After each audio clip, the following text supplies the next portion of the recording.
You're listening to Toledot Tuesdays with the Bible as Literature.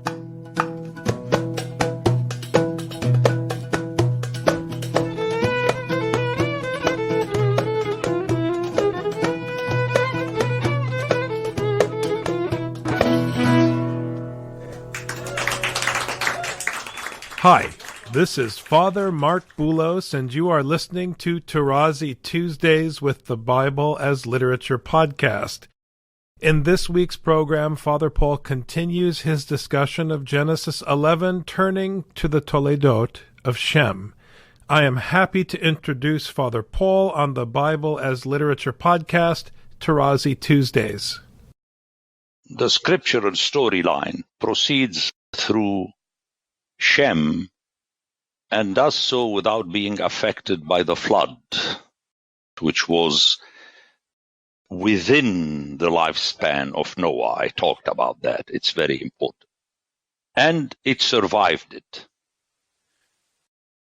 With the way he handles the Toledot of Shem, the author very clearly wants to underline that point of the continuity of the Adamic humanity created by God. So that's very important, because very often people like to speak about the post-flood era as a new creation. That's very dangerous. There is only one creation, one world. Very important to remember that. So here the author gives us another indication of his interest by patterning the Toledot of Shem after that of Adam. In the case of Adam, we have a firstborn at a certain age, followed by sons and daughters. We have the same thing in Shem. So, by hearing this, the hearer gets the impression that Shem is continuing that Adamic line of humanity. However, and that's the new thing, in Adam's Toledot we hear of Canaan, as I showed it was a stand-in for Cain, who was the first builder of a city, and of Lamech, the kingly ruler. Okay, Lamech appears in the Toledot of Adam. But in the case of Shem, we have systematically a reflection of shepherdism, shepherd life, systematically and underscoringly. It is made up by names which are very strange, as I shall try to show my hearers. Obviously, my hearer hears it in English, and they assume that there are names just like that. But as usual, names are functional in Semitic languages. The first one is the most interesting because it's somehow a strange name. It's very hard to decide the meaning and so on. It's a non-Semitic name. But then what is its value? Its value lies in the fact that he was already mentioned in Genesis 10:22 as being one of 5 brothers, the others being Elam, again non-Semitic, Ashur Semitic, Lud non-Semitic, Aram Semitic, and he is in the middle. So by hearing Arpakshad, one hears indirectly the totality of humanity, Semitic and Indo-Aryan. And he was, interestingly, here, the son of Shem. So it is Shem that ultimately produces the entire humanity. This goes hand in hand with the fact that the outsider Japheth will be blessed by entering into the tents of Shem. And this is what's happening here through the name Arpakshad. On the other hand, the 2 grandsons of Arpakshad in Genesis 10 Arpachshad appears in verse 22 of chapter 10. His two grandsons are mentioned in verse 25 as being Peleg and Yoktan. And it is the progeny of Yoktan that is detailed in the next 4 verses, 26 through 29. Although Peleg is the older one, he seems to be given a lesser importance than Yoktan. But this is a twist by the author. He's going to repeat that in the case of the progeny of Terah. Where is the twist? The twist is that when the hearer hears that Arpachshad is chosen, although he is not the eldest, he is in the middle of the 5 brothers, the hearer will conclude that the chosen one is Yoktan, especially when you hear about his progeny and nothing about Peleg. But the author is pulling our leg, because when you get to Shem, you don't hear about Yoktan, you hear about Peleg. And my take on that is that since Peleg is from the verb palag, which means to divide, mainly in 2, until now in Arabic, if you use the word falaj, it's the word that is used to speak about a brain stroke. Okay, it's like you split in 2. Here again, Arabic helped me a lot to understand more precisely the Bible. So Peleg is the one who divides, and what he is dividing is precisely the Syro-Arabian desert. If you hear closely the descendants of Yoktan, you will notice that the concentration is on southern Arabia. He had 3 sons, Sheba, Ophir, and Havilah, clearly in the south.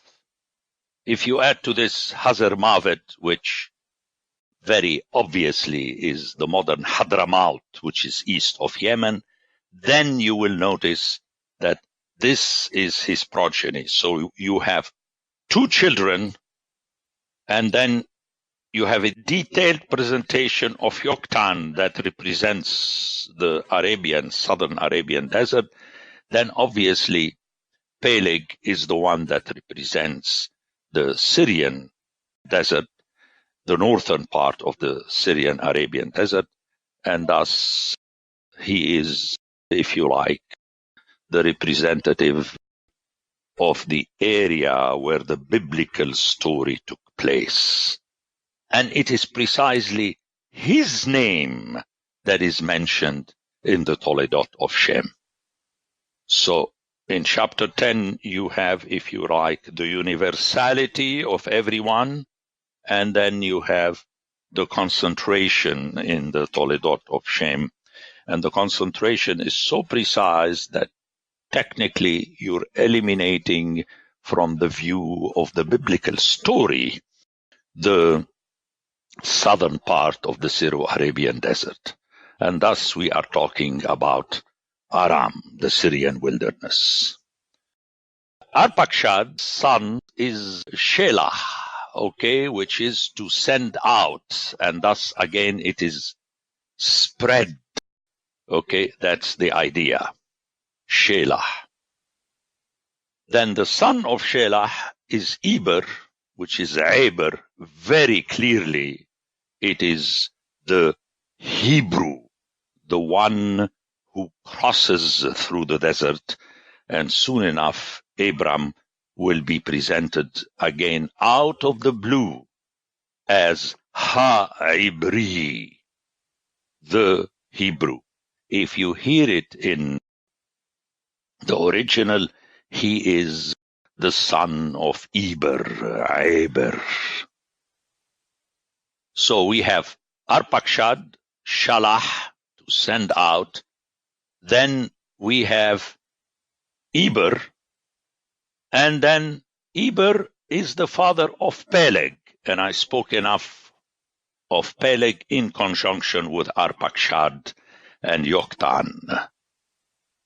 So Peleg means to divide, and thus again to spread. The following name is, if you like, the name that seals the fact that the author is really underlining shepherdism, because in Hebrew, and if one does not hear it in Hebrew, then one is not going to understand what is going on. Ru'u in Hebrew is the imperative plural of Ra'ah. It means ye shepherd, imperative, or ye graze. I'm reminding my hearers that the verb Ra'ah in Hebrew is very interesting. It can be intransitive, and thus it applies to the sheep. The sheep graze. And if it is transitive, it applies to the shepherd who tend his sheep. And thus, with Re'u, we are at the heart of the Toledot of Shem, and that would be, if you like, the signature of the matter. Sarug is another very interesting name, because Sarag means intertwine. And thus I believe that it is a reference to the tight-knit relation between members of the same family, the mishpacha, of either shepherds or sheep. So you hear that all the names are working to convey to the hearer who is serious about the scriptural Hebrew, that definitely we are talking about this shepherd life, the human being with the animals, mainly the flock of sheep. The following name is also interesting, Nahor, but in Hebrew is Nahor with a het, and it comes from a rarely used root, but it is in the Bible, that connotes the sound emitted by an animal, more specifically the snorting of horses. And I gave examples in my book on that. There is no need to go into that. But it could apply to any herd of animals. Okay, so here again, the name Nahor underscores, all the names point to the shepherd life. Now, the last one is Terah. It is very interesting for the following reason, that again, as in the case of the genealogies before it, Terah, the last person, as we had it in the case of Noah in conjunction with Adam, is very important because he prepares for a turning around. And unless one understands the meaning of the original Terah, we still have it in Arabic. Marah wa tarah. Okay.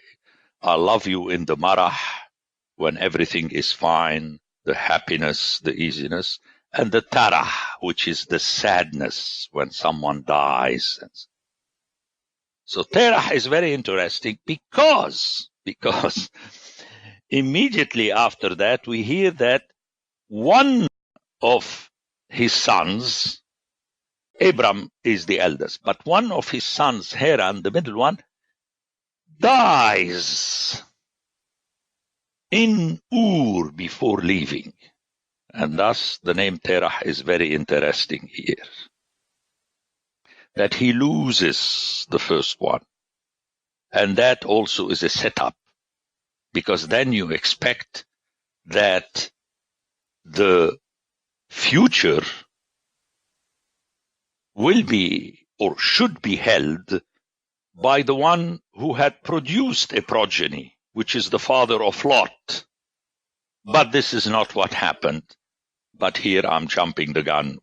Later we'll get to hear that the continuation of God's plan goes through the one whose wife was barren, and not through the son who had a son.